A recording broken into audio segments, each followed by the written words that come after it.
अगर हम बरसाना के समाज को याद करें कि एक शब्द कोई विषयांतर का नहीं बोल सकता था।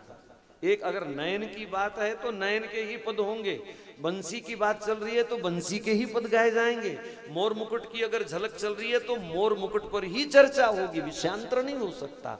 और एक लय में चार चार ढोलक 10, ये कैसियो वैसियो तब नहीं होते थे हैं, कोई भी इलेक्ट्रॉनिक साज उस समय नहीं होता था। ढोल मजीरे पर, ढोलक मजीरे पर, और रसिकों की कसौटी एक किस्म की होती थी। कोई उन दिनों मंडी नहीं लगती थी कि मैं बढ़िया गायक, मैं बढ़िया गायक। एक समरसता होती थी सब में, होड़ा होड़ी रस लूटने की होती थी, अपना वर्चस्व दिखाने की होड़ा होड़ी नहीं होती थी कि मैं बढ़िया गाता हूं, मैं बढ़िया गाता हूं, मेरी इच्छा थी, ऐसा नहीं था।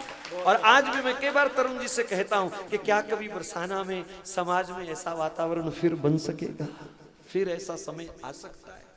हम जब ये चर्चा करते हैं तो कुछ नए रसिक जो उठे हैं, थोड़े बहुत इस मार्ग में आए, वो कहते हैं कि हम क्यों नहीं थे उस समय, और वो हमको गाली देते हैं कि आपने हमारे लिए ये पद्धति बचा के क्यों नहीं रखी, वो हमको कोसते हैं। और आप सब लोग जिम्मेवार हैं, अगर इन परंपराओं को हमने खत्म कर दिया तो आने वाली पीढ़ी हमको तमाचा मार के पूछेगी कि ये रस हमारे लिए आपने बचा के क्यों नहीं रखा, क्यों नहीं रखा।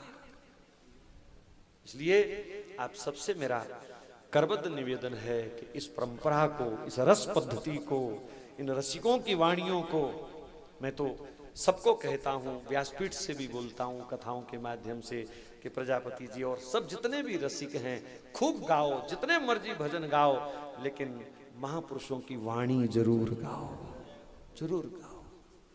2 4 5 10 पद, और बहुत आनंद है इसमें, बहुत आनंद। रस भंग नहीं हो सकता, ये सिद्ध वाणी है। और ज्यों ज्यों आप महापुरुषों की वाणियों का अध्ययन करोगे, आपको ऐसी ऐसी अंतरंग लीलाएं प्राप्त होंगी कि आप सोचोगे यार आज तक हम करते क्या रहे, आज तक हम करते क्या रहे। तो ऐसे ही कुछ भाव लेकर के आओ।